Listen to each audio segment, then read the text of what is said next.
to be here near Garden City, where I go on vacation every year. We're having a great time.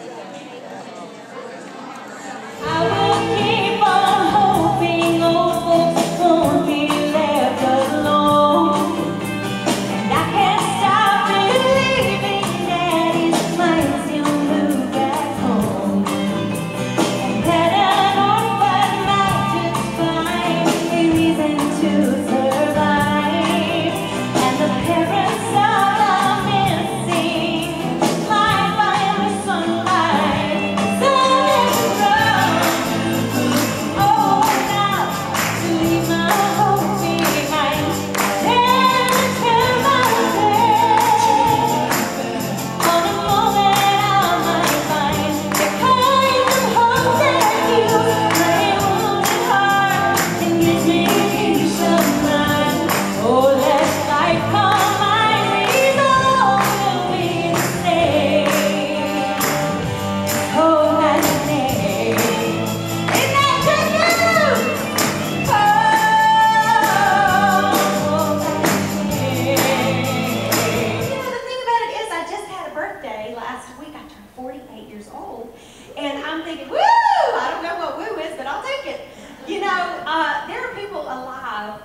That were not alive, that come to see different events that I'm at in 1986. I mean, I'm going, wow, I'm like really getting old. They weren't even alive then. But I think everybody in here was at least alive in 2006, yes? Yeah, so if you tune in, I'll tell you, this thing won't go away. It was on TLC, and then a friend of mine called me in January, and she said, turn on the Oprah Network, and I said, why? Just turn it on. So I run to my bedroom, and I turn on Oprah Network, and there I am on this Pageant Rewind. It won't go away. So anyway, I thought for fun I'd take y'all back to 1986 or 2006. And if you tune in, or you can Google the thing. Isn't that just, don't you just love Google? It sounds something like this.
Well, today I have been privileged to share some of my music and story, most importantly, the amazing grace of God in my own life. And you know, ladies, every person in this place has a story to tell. I don't know why God let me be the one to come and tell mine, but I'm really humbled and I'm really grateful. And I do thank you from the bottom of my heart for getting up and being here today. It just wouldn't be fun without you. It'd be kind of hard, me and Rhonda looking at each other and chip.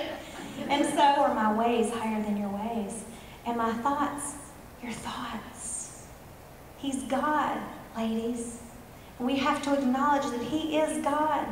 And we don't see the big picture. We just see our one little small part. But He is God. And you know the thing about it is, the more you trust Him, the easier it is. Because He's proven Himself over and over and over again. The more storms that God has carried you through, the more you'll come to the place in your life of going, I just trust Him. I love that Peter, later, after he'd been through a few storms of his own, he was in that boat with Jesus. And then years later, when someone asked him, when Jesus said, Peter, who do you say that I am? He said, you are the Christ. Because he'd been in enough boats and he'd been through enough storms to know without a doubt, you are who you say you are. You're the Christ. You're the Son of the living God. He knew him. He didn't doubt anymore because he knew Jesus had proven himself. And then the very last word in that scripture, we trust in the Lord with all of our hearts. We lean not on our own understanding. In all of our ways, acknowledge him. He will direct. He will direct our paths. Shari and I used to sing a song that said, I may not know what the future holds, but I know who holds the future. And I know who holds my future. And all I have to do is look back. My favorite hymn says, through many dangers, toils, and snares I've already come. His grace has brought me this far. His grace is going to lead me home. Church in Murrells Inlet. And this is a program that our ladies have put on, and the organization is called LIFT, which is Ladies in Faith Together. And we have women of all ages. And we do this twice a year, and we bring in speakers to encourage us in our struggles and in our strengths that we have here. Dawn is someone that we've all watched grow up in the state, and many of these women have had connections with her through the years, when she was Miss South Carolina, with the struggle her family went through. And we are so glad that we have seen her come through her struggles and in her highs and her lows in her life. And it's so nice to have her here today to share her struggles and her story and her faith with us. And she's doing a wonderful job through song and through her witness. And we're delighted that she's here with us today.